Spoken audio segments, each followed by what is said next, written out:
chapter 8 unit 3 la நம்ம பார்க்க போறது is all about monetary policy. So monetary policy ங்கிறது என்னது? It's nothing but government use பண்ற policy to regulate the money supply. So RBI வந்து policy rate எல்லாமே adjust பண்ணுவாங்க, like repo rate and reverse repo rate, so that liquidity வந்து manage பண்ண முடியும். So repo ரேட்னா என்ன, ரிவர்ஸ் ரெப்போ ரேட்னா என்ன? Repo rate is nothing but RBI வந்து கமர்ஷியல் பேங்க்ஸ்க்கு என்ன ரேட்டில் வந்துட்டு லோன் லெண்ட் பண்ணுறாங்களோ அதான் repo rate.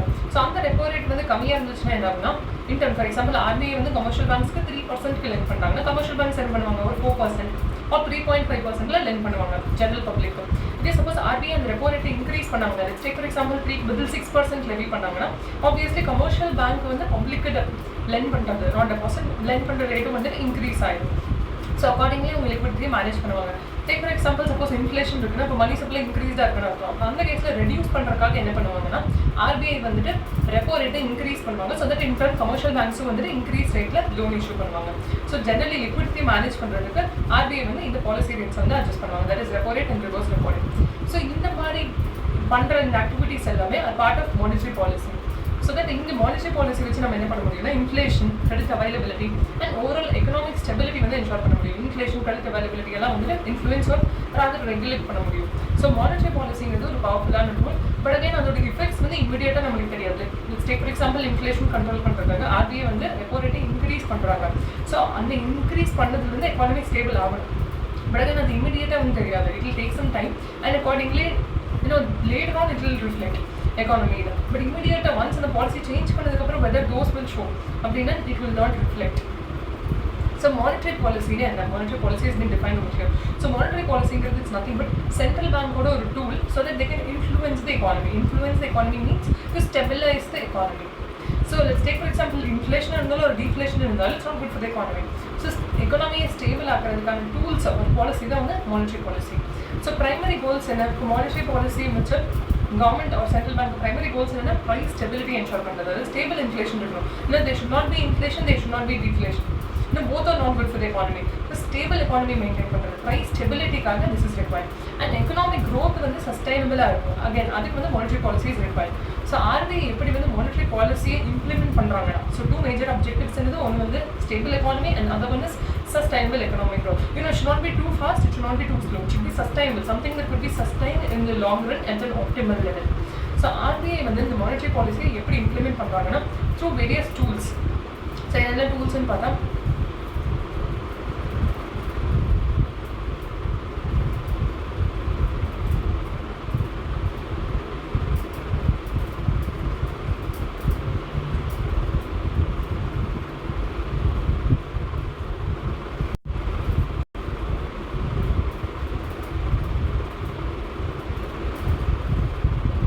RBI is using various tools. So RBI is using various tools through which it can influence the economy. So என்னென்ன monetary tools எல்லாம் use பண்றாங்கன்னு பார்த்தோம்னா first thing is price stability. So first thing is nothing but price stability. Okay, இது வந்து objectives, that's fine. Okay, next என்ன பார்த்தோம்னா RBI என்னென்ன tools எல்லாம் யூஸ் பண்றாங்கன்னா அந்த monetary policy-க்காக one is open market operations, OMO, which is nothing but government securities either buy or sell பண்றது மூலமா வந்து economy influence பண்றாங்க. And next thing is about repo rate, reverse repo rate, CRR and SLR. So இதை வச்சுட்டு வந்து monetary policy regulate பண்றாங்க. That is through open market operations, அதாவது through buying or selling of securities and through repo rate, reverse repo rate, CRR or SLR. So obviously interest rate change பண்ணா definitely consumer spending affect ஆகும், accordingly influence ஆகும். அதே மாதிரி business investments affect ஆகும், exchange rates and inflation வந்து affect ஆகும். So monetary policy framework, monetary policy ஓட objectives என்னெல்லாம். So RBI Act 1934 பொறுத்த வரைக்கும் monetary policy ஓட main objectives என்னெல்லாம் அப்படின்னு பார்த்தீங்கன்னா first வந்து notes issue பண்றது, regulate பண்றது. So that is one thing, right? அந்த currency notes இங்க வந்து general அந்த money print பண்ணி issue பண்றது, regulate பண்றது and reserves maintain பண்றது and ஒரு sound currency and credit systems maintain பண்றது. So இதுதான் three main objectives, monetary policy three main objectives. So monetary policy ஓட key objectives முன்னாடியே பார்த்த மாதிரி stable economy, inflation control பண்றது, economic growth sustainable maintain பண்றதுக்காக support பண்றது and adequate credit flow இருக்கும். அதாவது productive sectorsக்கு இங்க வந்து மேஜரா வந்து நம்ம economy contribute பண்ற productive sectorsக்கு வந்து adequate credit flow, money availability இருக்கணும். At the same time moderate interest rate maintain பண்றது so that consumption, spending, production இதுவும் வந்து increase ஆகும் from household and from side and to promote financial and exchange rate stability. transmission of monetary policy. So transmission of monetary policy என்னன்னா transmission of monetary policy. So transmission of monetary policy என்னன்னா it means that எப்படி வந்து monetary policy change economy affect பண்ணுது, how it transfers into economy, how it transmits into economy அப்படிங்கிறது transmission of monetary policy. So எப்படி வந்து monetary policy வந்து எப்படி economy affect பண்ணுது or change பண்ணுது அப்படிங்கிறது தான் வந்து transmission of monetary policy. So stage 1 என்னன்னா monetary policy first change பண்ணுவாங்க. எதெல்லாம் open market operations, repo rate, reverse repo rate, CLR, SLR, CRR இதெல்லாம் வந்து சேஞ்ச் பண்ணுவாங்க. இது சேஞ்ச் பண்ணனால என்ன ஆகும்னா இன்ட்ரெஸ்ட் ரேட் அஃபெக்ட் ஆகும். And in turn interest rate change ஆகிறதுனால consumption, investment, inflation, economic growth இது எல்லாமே அஃபெக்ட் ஆகும். And accordingly we can see those changes in these key areas. So அதுதான் வந்து transmission of monetary policy, how it transmits into the economy, how it changes the economy whenever any change is made in the monetary policy. That's called as transmission of monetary policy. So monetary policy வந்துட்டு என்னென்ன transmission channels இருக்குன்னா ஒன்று வந்து savings and investment channel, how it affects savings and investments. இப்போ monetary policy வந்து change கொண்டு வரனால எப்படி வந்து அந்த சேவிங்ஸ் அண்ட் இன்வெஸ்ட்மெண்ட்டை அஃபெக்ட் பண்ணுது. நம்பர் 1, இன்ட்ரெஸ்ட் ரேட் ரெடியூஸ் ஆச்சுன்னா savings will become less attractive. அப்போ என்ன ஆகுதுன்னா ஹவுஸ் ஹோல்ட்ஸும் பிஸ்னஸஸும் வந்து most likely think to spend and invest. So interest rate reduce ஆக they won't save, rather என்ன பண்ணுவாங்கன்னா they would spend, because எப்படியா இருந்தாலும் வந்துட்டு சேவ் பண்ணாலும் interest rate is going to be low. அதனால ராதர் வந்து ஸ்பெண்ட் பண்ணுவாங்க அண்ட் தென் இன்வெஸ்ட் பண்ணுவாங்க. So housing loan, vehicle loan, business credit இதெல்லாம் இன்க்ரீஸ் ஆகும். பிகாஸ் இன்ட்ரெஸ்ட் ரேட் வந்து ரெடியூஸ் ஆச்சுன்னா இஎம்ஐ இன்ட்ரெஸ்ட் ரெடியூஸ் ஆகும். ஸோ அப்போ என்ன ஆகும்னா housing loan, vehicle loan, business credit அதெல்லாம் வந்து இன்க்ரீஸ் ஆகும். இன்ட்ரெஸ்ட் ரேட் ரெடியூஸ் ஆகும்போது நம்ம அதை போய் வந்துட்டு அந்த டெபாசிட்டில் போட்டாலும் அகைன் நம்மளுக்கு கம்மி இன்ட்ரெஸ்ட்டாக கிடைக்கும் போகுது. ஸோ அதனால we will be having more tendency to spend over time. So அதனால் இந்த லோன்ஸ் எல்லாம் இன்க்ரீஸ் ஆகும். தி சேம் டைம் கேபிட்டல் ப்ராஜெக்ட்ஸில் இன்வெஸ்ட்மெண்ட்ஸ் இன்க்ரீஸ் ஆகும் due to cheaper borrowing. Businesses சைடில் அதாவது அது வந்து கன்சியூமர் சைடில் பார்த்தோம். பிஸ்னஸஸ் சைடில் இன்ட்ரெஸ்ட் ரேட் ரெடியூஸ் ஆச்சுன்னா லோனோட கிரெடிட் அவைலபிலிட்டி வந்துட்டு சீப்பர் ரேட்டில் இருக்கும். அட் தி சேம் டைம் அது வந்துட்டு இன்வெஸ்ட்மெண்ட் அண்ட் ப்ரொடக்ஷனை இன்க்ரீஸ் பண்ணும். வேறஸ் கன்சியூமர் சைடில் சேவிங்ஸ் பெருசாக பண்ண மாட்டாங்க, ராதர் ஸ்பெண்ட் பண்ணுவாங்க. அண்ட் ஆல்சோ இந்த housing loan, vehicle loan, business credit இதெல்லாம் வந்து லோவர் ரேட்டில் கிடைக்கிறதுனால இஎம்ஐ இன்ட்ரெஸ்ட் கம்மியாக இருக்கிறதுனால people will spend more on this, they would not save. Cash flow channel, so cash flow இது எப்படி இம்பாக்ட் பண்ணும், ஒன்று வந்து savings and investment channel, next வந்து cash flow channel. So interest rate reduce ஆச்சுன்னா என்ன ஆகும்னா டெஃபினெட்லி லோன் இஎம்ஐ ரேட்லாம் வந்து ரெடியூஸ் ஆகும். இஎம்ஐ ரெடியூஸ் ஆகும் பிகாஸ் இன்ட்ரெஸ்ட் ரெடியூஸ் ஆகும். அண்ட் அக்கார்டிங்லி என்ன ஆகும்னா கேஷ் ஃப்ளோ வந்து இன்க்ரீஸ் ஆகும். ஸோ ஹவுஸ் ஹோல்ட்ஸ்க்கும் ஃபர்ம்ஸ்க்கும் இப்போ இன்ட்ரெஸ்ட் வந்து ஃபார் எக்ஸாம்பிள் நம்ம 10,000 பே பண்ணுறது பதில் இப்போ we are paying 8,000, 2,000 எக்ஸ்ட்ரா நம்ம கிட்ட இருக்கும். ஸோ அதனால கேஷ் ஃப்ளோ இன்க்ரீஸ் ஆகும். அண்ட் மோர் டிஸ்போசபிள் இன்கம் நம்மளுக்கு இருக்குன்னா it means that there is higher consumer spending. Because முன்னாடி வந்துட்டு ஃபார் எக்ஸாம்பிள் நமக்கு 1 lakh இருக்குன்னா இப்போ வந்துட்டு 1 lakh ப்ளஸ் அங்கே வந்துட்டு நம்மளுக்கு 2,000 சேவிங்ஸ் இருக்குது. ஸோ அதனால் it become 1,02,000. So disposable income முன்னாடி 1 lakh, இப்போ வந்து 1,02,000. ஸோ அதனால இது வந்துட்டு will increase the consumer spending. Accordingly consumer spending will go. On the flip side interest income கம்மியாக இருக்கிறதுனால சேவ் பண்ணுறவங்களுக்கு ஸ்பெண்டிங் வந்து ரெடியூஸ் ஆகும். பட் அந்த எஃபெக்ட் வந்து இட்ஸ் வெரி ஸ்மால். என்னன்னா யூஸ்வலாக வந்துட்டு இன்ட்ரெஸ்ட் ரெடியூஸ் ஆச்சுன்னா அப்போ அந்த அமௌண்ட் அவங்க சேவ் பண்ணலாம். பட் அகைன் அதோட எஃபெக்ட் ரொம்ப கம்மி தான். மோஸ்ட்லி என்ன ஆகுனா இன்ட்ரெஸ்ட் வந்துட்டு ரெடியூஸ் ஆகிறதுனால டிஸ்போசபிள் நம்மகிட்ட இருக்க அவைலபிள் டிஸ்போசபிள் இன்கம் வந்து ஜாஸ்தியாகும். டிஸ்போசபிள் இன்கம்னா income which is available at our disposal for savings or investment or spending. So அந்த இன்கம் இன்க்ரீஸ் ஆகும்போது டெஃபினெட்லி ஸ்பெண்டிங்கிறது இன்க்ரீஸ் ஆகும். ரேர்லி வந்துட்டு என்னன்னா சேவ் பண்ணுற மாதிரி இருந்துச்சுன்னா அந்த சேவிங்ஸ் அமௌண்ட் இன்க்ரீஸ் ஆகும். பட் அகைன் இந்த எஃபெக்ட் வந்து இஸ் மச் ஸ்மால், அந்த ஸ்பெண்ட் பண்ணுற அளவுக்கு வந்து ஜாஸ்தியாக இருக்கும். Asset prices and wealth channel.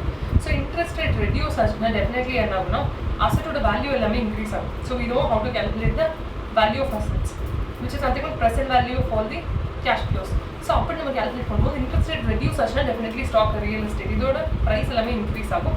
And accordingly net worth of wealth, இண்டிவிஜுவல்ஸோட நெட்வொர்த் ஆஃப் வெல்த் வந்து இன்க்ரீஸ் ஆகும். பிகாஸ் அசட்ஸோட வேல்யூ எல்லாமே இன்க்ரீஸ் ஆகுது.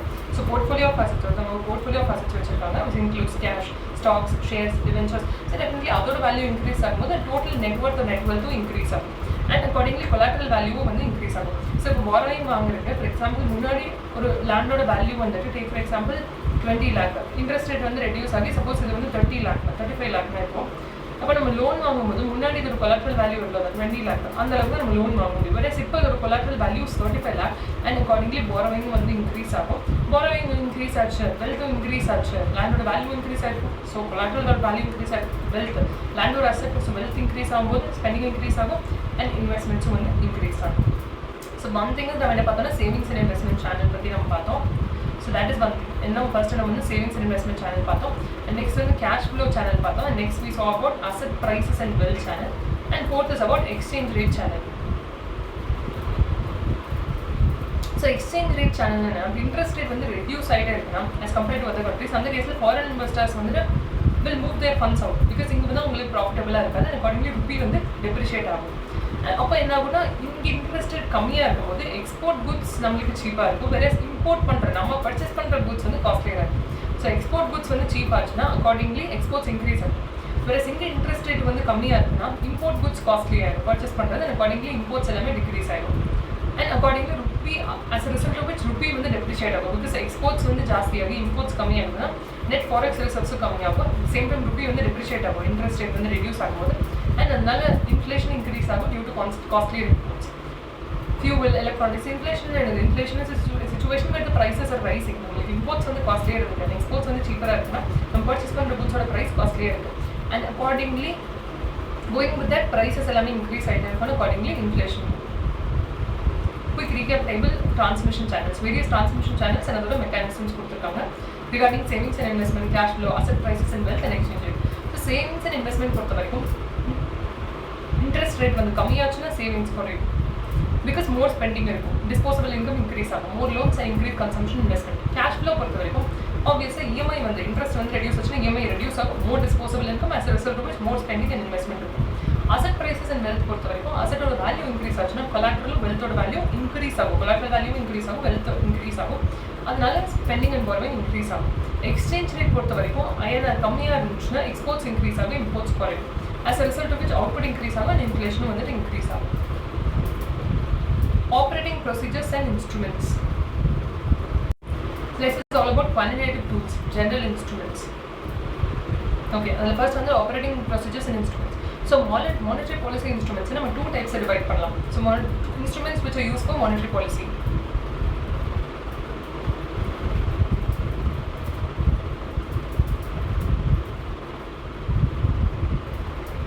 Okay, so instruments which are used for monetary policy அதை நம்ம வந்து two types divide பண்ணலாம். One is quantitative tools, another one is qualitative tools. Quantitative tools ங்கிறது general instruments, whereas qualitative ங்கிறது select tools. இதெல்லாம் quantitative tools அப்படின்னு பார்த்தோம்னா so இந்த டூல்ஸ் வந்து generally it affect the entire economy, and இதோட main thing என்னன்னா to control the quantity of money, அதாவது total volume of money and credit. So quantitative tools என்னென்னா reserve ratio, open market operations, that's all. And then qualitative tools, selective instrumentsல இதெல்லாம் வரும் பார்த்தா margin requirements, moral suasion, selective credit control. So first quantitative instrumentsல first வந்து reserve ratio. So reserve ratioங்கிறது என்னன்னா இப்போ டோட்டலாக வந்து பேங்க் வந்து டெபாசிட்ஸில் எவ்வளோ வந்து ரிசர்வ்ஸாக மெயின்டைன் பண்ணுறோம் அப்படிங்கிறது reserve ratio, that is reserve to deposit ratio. இது டூ டைப்ஸ் இருக்குது, என்னென்னா ஒன்று வந்து சிஆர்ஆர், அதை வந்து சிஎஸ்எல்ஆர். சிஆர்ஆருங்கிறது என்னன்னா cash reserve ratio. Cash reserve ரேஷியோங்கிறது இப்போ எவ்வளோ டெபாசிட்ஸ் இருக்குது, ஒரு பேங்க்கு டோட்டல் டெபாசிட்ஸ் இருக்குது, அதுக்கு எவ்வளோ போர்ஷன் வந்து கேஷாக வந்து ஆர்பிஐ கிட்ட மெயின்டைன் பண்ணுமோ அதுதான் வந்துட்டு cash reserve ratio, that is cash to deposits, cash reserve to deposits. இதில் வந்து எந்த இன்ட்ரெஸ்ட்டுமே பே பண்ண மாட்டாங்க. ஒரு கேஷ் டு லிக்விடிட்டி ரேஷியோ எஸ்எல்ஆருங்கிறது என்னன்னா அது வந்து என்ன டோட்டலாக எவ்வளோ லிக்விட் அசெட்ஸ் வச்சுருக்கோம் deposit, liquid assets like gold or மற்ற அப்ரூவ் செக்யூரிட்டிஸ் எதாவது லிக்விட் அசெட்ஸ்னு கன்சிடர் பண்ணுறாங்களோ அது எவ்வளோ பர்சன்டேஜ் மெயின்டைன் பண்ணணும் அப்படிங்கிறத statutory liquidity ratio. For example government bonds எல்லாம் வந்து லிக்விட் அசெட்ஸில் வரும். ஸோ பேங்க்ஸ் பொறுத்த வரைக்கும் இந்த செக்யூரிட்டிஸில் ஒரு low rate of interest earn பண்ணுவாங்க இந்த மெயின்டைன் பண்ணுற இந்த ரிசர்வ்ஸில். So that is one type of quantitative monetary policy tool. Other one is open market operations. Open market operation, as we already saw, is nothing but controlling the economy through buying or selling of securities. RBI பொறுத்த வரைக்கும் government securities either buy or sale பண்ணி open மார்க்கெட்டில் வந்து எக்கானமியை regulate பண்ணுவாங்க. So buying securities வாங்கினாங்கன்னா, so like bonds or debentures issue பண்ணி money raise பண்ணாங்கன்னா மணி ஃப்ளோ இன்க்ரீஸ் ஆகும், லிக்விடிட்டி இன்க்ரீஸ் ஆகும், மணி என்டர்ஸ் மார்க்கெட். இது செக்யூரிட்டிஸ் விற்றாங்கன்னா அப்போ அவங்க திருப்பி ரீபே பண்ணணும், ரிடீம் பண்ணாங்கன்னா அவங்க திருப்பி ரீபே பண்ணணும். ஸோ அந்த கேஸில் லிக்விடிட்டி ரெடியூஸ் ஆகும் and money is sucked out, which means that money moves out of the economy, money supply will reduce. Objective என்னன்னா வந்து சப்போஸ் லிக்விடிட்டியில் ஏதாவது டெம்பரரி மிஸ்மேட்ச் இருந்துச்சுன்னா அதை கண்ட்ரோல் பண்ணுறது அது main objective due to especially due to foreign capital flows. Next என்னன்னா it's all about qualitative tools. So qualitative tools பொறுத்த வரைக்கும் what are the selective tools. So இந்த டூல்ஸ் பொறுத்த வரைக்கும் ஸ்பெசிஃபிக் செக்டர்ஸ் அஃபெக்ட் பண்ணும். ஃபர்ஸ்ட் ஒன் வந்து என்னன்னா margin requirements. So qualitative tools we have margin requirements, moral suasion and selective credit control. Margin requirements na ipo RBI vandu loan issue பண்ணும்போது ஒரு minimum margin எவ்வளவுன்னு சொல்லுவாங்க, that is difference between value of loan and value of collateral. Take for example margin வந்து 10% na, which means that loan for example நம்ம 1 lakh வாங்குனா நம்ம கொடுக்குற அந்த collateral or அந்த security ஓட value has to be at least 1,10,000. So இதுக்கு இருக்க டிஃபரன்ஸ் என்ன 10,000, தட் இஸ் 10%. அதுதான் வந்துட்டு minimum margin. Difference between loan and value of collateral. So margin ஜாஸ்தியாக இன்க்ரீஸ் பண்ணாங்கன்னா என்ன ஆகும், borrowing power நம்மளுக்கு குறையும் and it reduces credit expansion. அதாவது என்னன்னா, டேக் ஃபார் எக்ஸாம்பிள் இப்போ நம்ம 1 lakh லோன் வாங்குறோம், அதுக்கு வந்து சப்போஸ் 10% மார்ஜின்னா ஓகே 1,10,000 ஒரு அசெட் இருந்தாலும் நம்ம வாங்கலாம். Suppose take for example 50% margin வச்சாங்கன்னா, மார்ஜின் இன்க்ரீஸ் பண்ணாங்கன்னா என்ன ஆகும்னா, நம்ம கிட்ட 1,50,000 ஒர்த் கொலாட்டல் இருந்தால் மட்டும்தான் நம்ம லோன் வாங்க முடியும். இப்போ லோன் வாங்குறதுக்கான சாத்தியக்கூறு வந்து ரெடியூஸ் ஆகும். ஸோ அதனால ரெடியூஸ் ஆகும்போது என்ன ஆகும்னா, கிரெடிட் எக்ஸ்பென்ஷன் இருக்காது, அதாவது மோர் கிரெடிட் கிரியேஷன் இருக்காது. இன்னொரு 50 கைண்ட் ஆஃப் ரெஸ்ட்ரிக்டட். ஸோ அந்த கேஸில் கிரெடிட் கிரியேஷனுங்கிறது வந்து ரெடியூஸ் ஆகும், மணி சப்ளை வந்து ரெடியூஸ் ஆகும். நெக்ஸ்ட் என்ன, moral suasion. So moral suasion என்ன பர்சுவேட், அதாவது ஒருத்தங்களை கன்வின்ஸ் பண்ணுறது. இப்போ ஆர்பிஐ என்ன பண்ணுவாங்கன்னா, பேங்க்ஸ் கிட்ட, மற்ற கமர்ஷியல் பேங்க்ஸ் என்ன சொல்லுவாங்கன்னா, ஒரு சில செக்டர்ஸ்க்கெல்லாம் லென் பண்ணாதீங்க, ஒரு இவங்களுக்கு ஜாஸ்தியாக லென் பண்ணுங்கிற மாதிரி சொல்லுவாங்க. இது ஒரு நான் பைண்டிங் என்னன்னா, ஆர்பிஐ சொல்கிறது மற்ற பேங்க்ஸ் அப்படியே கேட்கணுங்கிறது, but still kind of influential tool. RBI central பேங்க்குங்கிறனால they would have certain influence, right? So மற்ற பேங்க்ஸ் அது கொஞ்சம் வந்து அட்ஜஸ்ட் பண்ணுவாங்க. ஸோ அதனால இது மோரல் சுவேஷனுங்கிறது என்னன்னா, take for example primary sectors like agriculture. So அவங்களுக்கு ஜாஸ்தியாக லென் பண்ண சொல்லி ஒரு சில செக்டர்ஸ் வந்து அவ்வளோவா லென் பண்ண வேணாம். ஃபார் எக்ஸாம்பிள் ஹார்ம்ஃபுல் குட்ஸை ப்ரொடியூஸ் பண்ணுற செக்டர்லாம் ஜாஸ்தியாக லென் பண்ண வேணாம்னு சொல்லிட்டு சொல்லலாம். ஸோ அது வந்து நான் பைண்டிங், மற்ற பேங்க்ஸ் அப்படியே ஃபாலோ பண்ணணும், we are not bound by that. But again அதுவும் வந்து இன்ஃப்ளூயன்சஸ் அண்ட் அக்கார்டிங்லி அந்த பர்டிகுலர் செக்டருக்கு எதை வந்து சொல்கிறாங்களோ அந்த செக்டருக்கு ஜாஸ்தியாக வந்து அவங்க லென் பண்ணுவாங்க. Selected credit control. So selected credit கண்ட்ரோல்னா என்னன்னா, செலக்டட் கிரெடிட் கண்ட்ரோல் செலக்டட் செக்டர்ஸில், ஒரு சில செலக்டட் செக்டர்ஸில் ரெஸ்ட்ரிக்டிவாக வந்து கிரெடிட் வந்து இஷ்யூ பண்ண சொல்லுவாங்க. ஸோ ஸ்பெகுலேட்டிவ் ஆர் அன்டிசைரபிள் செக்டர்ஸ்க்கு கிரெடிட்டை வந்து ரெஸ்ட்ரிக்ட் பண்ணுவாங்க. ஃபார் எக்ஸாம்பிள் ஹோர்டிங் ஒரு லக்ஸரி குட்ஸ். ஸோ இந்த மாதிரி இருக்க ஒரு சில செக்டர்ஸ்க்கு பெருசாக லென் பண்ண வேணாம்னு சொல்லி ரெஸ்ட்ரிக்ட் பண்ணுவாங்க. அது selective credit control. So what are the qualitative tools, that is selective instruments for monetary policy control. ஒன்று வந்து மார்ஜின் ரிக்வயர்மெண்ட்ஸ், அது வந்து மாரல் சுவேஷன், அண்ட் தேர்ட் வந்து selective credit control.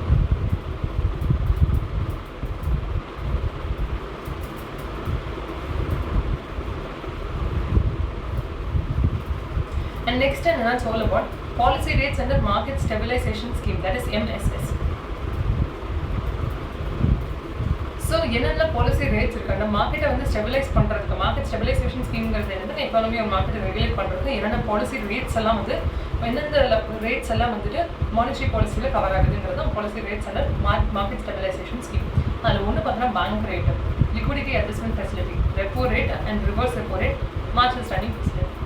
So bank ரேட்டுங்கிறது என்னது, பேங்க் ரேட்டிங் வந்து simply long term rate which RBI lends to bank. So RBI வந்து commercial பேங்க்ஸ்க்கு லோன் கொடுக்குறாங்கன்னா, டேக் ஃபார் எக்ஸாம்பிள் ஆர்பிஐ வந்துட்டு பேங்க் ஆஃப் பரோடா ஒரு இந்தியன் பேங்க்கு loan கொடுக்குறாங்க 5% or 8%, whatever it may be. So அதுதான் வந்து bank rate. Used more for penalty, நான் maintenance. So இப்போ சிஆர்ஆர் எஸ்எல்ஆர்லாம் வந்து பேங்க்ஸுக்கு கண்டிப்பாக மெயின்டைன் பண்ணுவோம். As per RBI policy, RBI தான் வந்து ரெகுலேட்டர் இந்தியன் பேங்க்ஸ்க்கு. ஸோ அது வந்து சென்ட்ரல் பேங்க், அவங்க சொல்கிறது வந்து மற்ற கமர்ஷியல் பேங்க்ஸ் ஃபாலோ பண்ணணும். சிஆர்ஆர் எஸ்எல்ஆர் எல்லாம் வந்து எவ்வளோ பர்சன்ட் மெயின்டைன் பண்ண சொல்கிறாங்களோ, CRR is nothing but maintenance of cash, எவ்வளோ பர்சன்டேஜ் ஆஃப் கேஷ் மெயின்டைன் பண்ணணும் டு ரிசர்வ். வேற எஸ்எல்ஆருங்கிறது இஸ் நத்திங் பட் சிஆர்ஆருங்கிறது எவ்வளோ வந்து கேஷ் ரிசர்வ்ஸ் மெயின்டைன் பண்ணணும் டு டெபாசிட்ஸ். எஸ்எல்ஆருங்கிறது maintenance of certain percentage of statutory liquid assets. So இது அவங்க ஒரு கரெக்ட் ரேட்டில் வந்து மெயின்டைன் பண்ணல, அதிகம் பண்ணல, ப்ரீச் பண்ணாங்கன்னா அப்போ வந்துட்டு ஜாஸ்தி ரேட் கூட இம்போஸ் பண்ணலாம். அப்போ ஆர்பிஐ நார்மலாக வந்து எல்லா பேங்க்ஸ்க்கும் ஃபார் எக்ஸாம்பிள் 8% இஷ்யூ பண்ணுறாங்க. சிஆர்ஆர் ஒரு எஸ்எல்ஆர் மெயின்டைன் பண்ணாதவங்களுக்கு இந்த ஃபார்ம் ஆஃப் பெனால்ட்டி ஜாஸ்தி ரேட்ஸ் கூட இம்போஸ் பண்ணலாம். ஸோ ஜாஸ்தி ரேட்ஸ் கூட இம்போஸ் பண்ணலாம். டேக் ஃபார் எக்ஸாம்பிள் யூஸ்வலாக 8% இஷ்யூ பண்ணாங்கன்னா, but again suppose CLR SRR வந்து கரெக்டாக மெயின்டைன் பண்ணலாம், அந்த கேஸில் it can even be 12%. So அவங்களுக்கு பெனால்ட்டி, இந்த form of penalty interest rate increase பண்ணலாம் லோன் இஷ்யூ பண்ணுற ரேட். லிக்விடிட்டி அட்ஜஸ்ட்மெண்ட் ஃபெசிலிட்டி அப்படிங்கிறது என்னன்னா, சத்தியமாக ஒரு லிக்விடிட்டியை மேனேஜ் பண்ணுறதுக்கான ஒரு ஷார்ட் டேர்ம் ரூல். ஸோ அந்த ஃபேக்டரை அட்ஜஸ்ட் பண்ணி accordingly they will manage liquidity. Repo rate and reverse repo ரேட்னா என்ன? ஸோ ரெப்போ ரேட்டுங்கிறது சத்தியமாக ஆர்பிஐ வந்து இப்போ commercial banks, for example bank of Baroda or Indian bank or Lakshmi Vilas bank, whatever. So இந்த பேங்க்ஸ்க்கு லோன் இஷ்யூ பண்ணுறாங்கன்னா அது என்ன ரேட்டில் இஷ்யூ பண்ணுறாங்க, 8%னா that is repo rate. Suppose வந்துட்டு இந்த பேங்க்ஸ் வந்து டெபாசிட்ஸ் மெயின்டைன் பண்ணுறாங்க. ஆர்பிஐ கிட்ட சென்ட்ரல் பேங்க் டெபாசிட்ஸ் அவங்க கிட்ட எக்ஸஸ் ரிசர்வ்ஸ் இருக்குது, அதை கொண்டு போய் டெபாசிட் பண்ணுறாங்க ஆர்பிஐ அதுக்கு ஒரு ரேட்டு கொடுப்பாங்க இல்லையா இந்த கமர்ஷியல் பேங்க்ஸ்க்கு. டேக் ஃபார் எக்ஸாம்பிள் அது 10% இல்லை, எப்பவுமே அது வந்துட்டு அந்த லோனை விட கம்மியான ரேட்டாக தான் இருக்கும் mostly. Yes, so take for example இது வந்து 7.5%னா this is reverse repo rate. So repo ரேட்டுங்கிறது very simple, it's the borrowing rate for commercial banks. Reverse repo ரேட்டுங்கிறது something but deposit rate for commercial banks.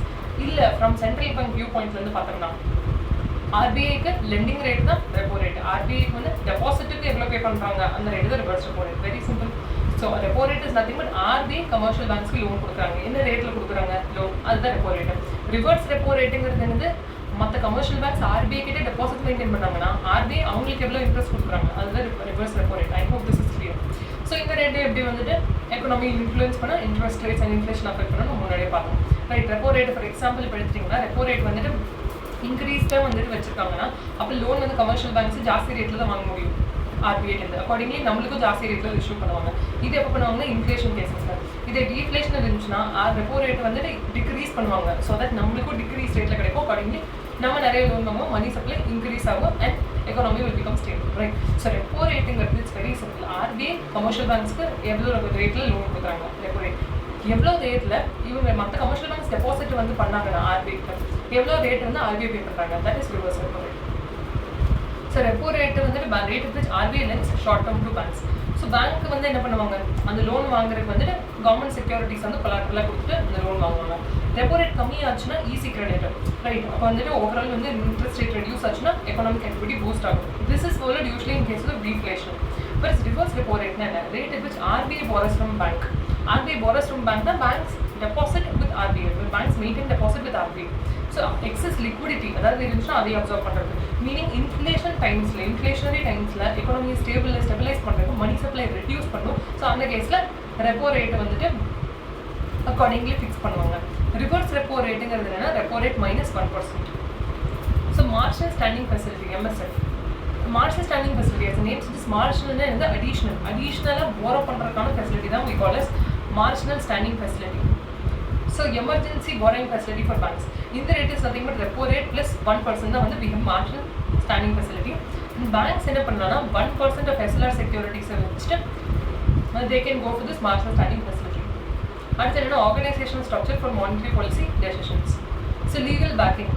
RBI Act 1934 2016 மறுபடியும் amend பண்ணியிருக்காங்க. has given legal status to two authorities. ஒன்று என்னன்னா MPFA and MPC for monetary policy decision. MPFAங்கிறது monetary policy framework agreement, MPCங்கிறது monetary policy committee. So இவங்களுக்கு power இருக்கு to take all the monetary policy decisions. RBI has given power to these two authorities to take all the monetary policy decisions. We have monetary policy committee. So monetary policy committee எதுனா it's set up for inflation targeting. So inflation target பண்ணுறதுக்கு அதை வந்து stabilise பண்ணுறதுக்காக we have monetary policy committee. இதில் டோட்டலாக 6 members இருக்காங்க. அதில் 3 members வந்து RBIல இருந்தோம், 3 members வந்து கவர்மெண்ட் ஆஃப் இந்தியா நாமினேட் பண்ண மெம்பர்ஸ். இவங்க மெயினாக எதுக்கு ரெஸ்பான்சிபிளாக இன்ஃப்ளேஷனில் கண்ட்ரோல் பண்ணுறதுக்கு பாலிசி இன்ட்ரெஸ்ட் ரேட்டை ஃபிக்ஸ் பண்ணுவாங்க. ஸோ தட் இன்ஃப்ளேஷன் டார்கெட்டை மீட் அவுட் பண்ணணும். ஸோ அதுக்கு தான் அவங்க monetary policy committee. Inflation targeting ஃப்ரேம்வொர்க்னு ஒன்று இருக்குது ITF.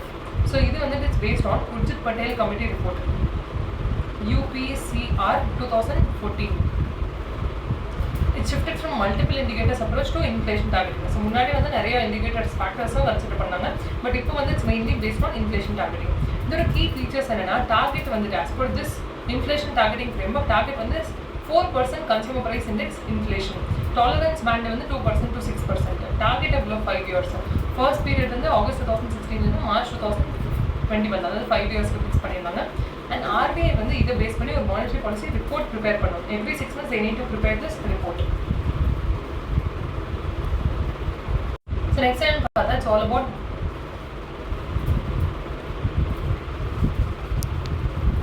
failure to achieve target of conditions. So அந்த இன்ஃப்ளேஷன் அவங்க ஃபிக்ஸ் பண்ண அந்த டார்கெட் இன்னும் 4% CPI inflation. Tolerance band maximum 2%.